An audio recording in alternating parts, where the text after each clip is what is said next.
Hey, Counter Slammers! Welcome to yet another model review. This is going to be kind of a little bit of a post-Gen Con, discussion here because the couple models I want to share with you today are ones I picked up at Gen Con. I picked up Deneghra, the Soul Weaver, it's Denny 3, which you see in front of you. I picked up the Soul Trappers. I did not pick up a Shrike. I don't think anybody did at Gen Con. They had them there, and I'm telling you, they were on the shelves completely. And I'd like to talk a little bit about the Shrike too. I don't imagine I would do a model review once I actually pick up the model, but I can at least share with you some thoughts on that too once we get to that point. But first, let's take a look at why you're really here, which is Denny 3. So let's take a look at her. As you can see, my paint scheme here, you can see the red and gold and the fire that I have put into both my Kraken and my battle engine and some of my other newer models with Cricks. It's a paint scheme I really like. And I think Deneghra 3 overall is a caster that will see a lot of table time. I think she is potentially tournament worthy. I know that somebody was playing her in a tournament right after she came out at Gen Con and actually did fairly well with her. Taking a lot of units of cavalry, which she absolutely loves. But let's dive into her stats and let's see what makes her so special. So, first of all, she's a speed 9, strength 5, mat 6, so higher mat, yay for that. Rat 4, defense 15, armor 16, and she's got a command of 9.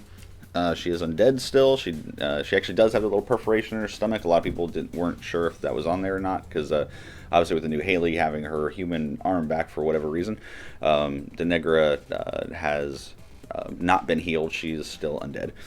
She has a focus of 7. She has 3 attacks, one being an 8-inch spray, which is a POW 10. It's a venomous breath from the beast here. It also has her staff, which is malfactor, which excuse me, POW and strength of 13. The venomous spray also is continuous corrosion, by the way, and it's a corrosion attack. But her malfactor, of course, has reach, and it's a magic weapon, and it has a barbed tail, which you can see there.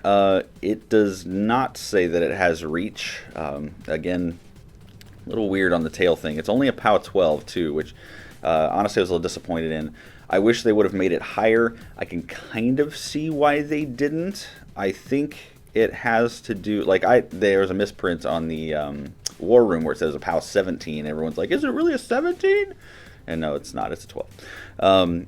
She has 18 hitboxes. But going back to the tail thing, if it was higher, I think we'll see when we look at her spells why she doesn't have more attacks, or at least more damaging spells. Her special ability she has Coal Soul, so she gets souls of anything living that dies within 2 inches of her. She has Flight, duh. She has Soul Mastery, which means anytime during her activation, she can spend a soul token to do one of 2 things. She can cast a spell that costs 3 or less without spending focus. Pretty cool. And she has Vengeful Spirits, which means you can choose a Warjack in this model's battle group, and since command range, the Warjack is allocated up to 3 focus.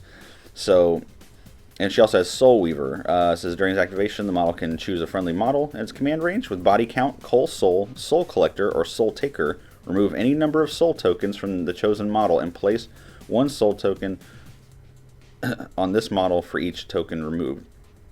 So, she, I think, was designed to be sort of a jack caster, though I don't think that's how people will play her, and I'll get into why here in a second. She really likes cavalry. She likes things that are fast. And the few games I play with her, you definitely need fast things because she's a speed 9. So keeping things in front of her to protect her and things like that is important. And of course, you can't really do that with speed 5 things because they can run and most of the models would just barely be in front of her. She still wouldn't be able to probably move her full 9 inches up the table each turn. So she likes fast things. Cavalry, huge. The guy that was playing her at Gen Con in the tournaments was running 2 units of Soul Hunters and I think Bane Cavalry, so it was like all cavalry for her list. And like I said, the guy did really well. So I have a feeling that's where people are going to go with it. I think going in tier with her might be the way to go. Because she gets bonus extra soul hunters in her tier list. So, but anyway, she's good, and like I said, once we get into her spells, we'll go into a little bit about why I think she doesn't have as many spells as she used to. She has Ghost Walk, cost 3, give a model or unit ghostly. Means they can move through obstacles, not take free strikes. Pretty good. She has Grave Wind, which target friendly faction model gains +2 defense and Poltergeist. So if an enemy misses her attack, an attack against her or whatever model that you put it on, they get pushed back 3 inches. Now, Grave Wind, you have to remember, is not a model unit spell. It is just a model. So you have. I made that mistake last night. I was thinking, oh, I'm going to put it on my Statixis Raiders and make them, defense 16 against melee attacks. Yeah, I made one Statixis, defense 16 against melee attacks. So then there was, she has Mortality. Target enemy model or unit suffers -2 defense and armor and cannot be healed. Mortality lasts for 1 round. Again, this is, I think, going to be one of the really powerful spells for her. Then she has Scourge, which is range 8, AoE 3, costs 4, and it's POW 13, and models hit by Scourge are knocked down. Now, this is not directly hit, so it can deviate as well and knock things down. And it is an offensive spell. So, and of course, her feat is very simple, probably one of the shortest feats in the game next to Iron Mother. It's called Hellgate. It says Deneghra immediately gains 7 souls. So, which obviously she can use to cast spells. And this is where she really shines, because this is where she becomes very versatile. With her feat, if you wait till turn 3 to pop her feat, you're probably wasting the feat, unless you really have spells that you want to cast to win the game. Using the souls to do it with, and hope your opponent doesn't have Ore in Midwinter, because that really sucks. You have to basically, when you start to use the souls, if you pop your feat, or I've seen people do this where they pop the feat turn 1, charge up, move her up 12 inches, and then on turn 2, when all the souls turn into focus, just run right next to the enemy caster, and you're sitting on enough focus to be on armor 30, so free strikes really are not an issue at all. And then the next turn you're free to cast Scourge, knock things down,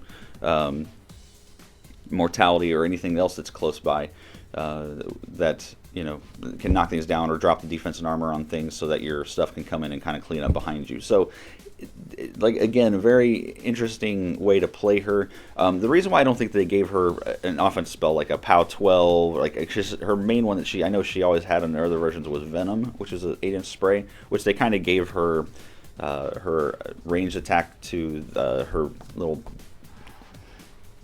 scavenger she's flying, basically. It's the reason why you can't buy more is because of the souls. If you sat on 7 souls and 7 focus, and then you could literally cast that Venom spell an untold amount of times, because it's, to tell you the truth, if you take the Soul Trappers with her, it's really rare that if you're going against a living army that she's not sitting on herself about 6 souls a turn, because of the soul collection based on the models that you can take with her to get souls. So it's that's the reason why she doesn't have any offensive spells. She would be almost an auto win type caster, especially against anything living. So hordes, most War Machine armies except for like Convergence and Cricks, she would just devastate.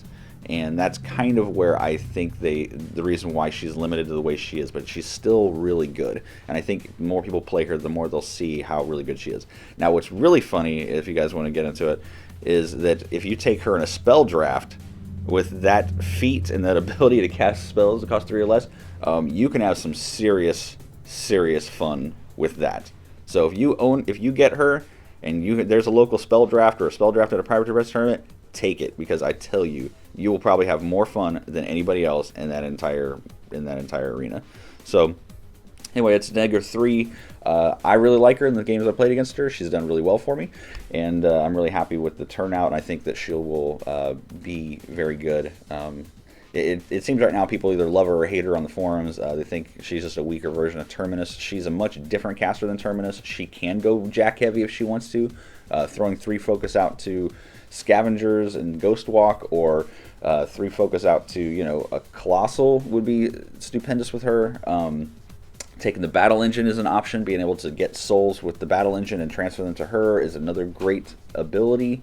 So she's really versatile, and while she is reliant on spell or souls, we have a plethora of new things that can help make that more efficient, and which is where we're going to get into our next model. Now, I don't have these models painted, so I am going to just kind of show their picture here online.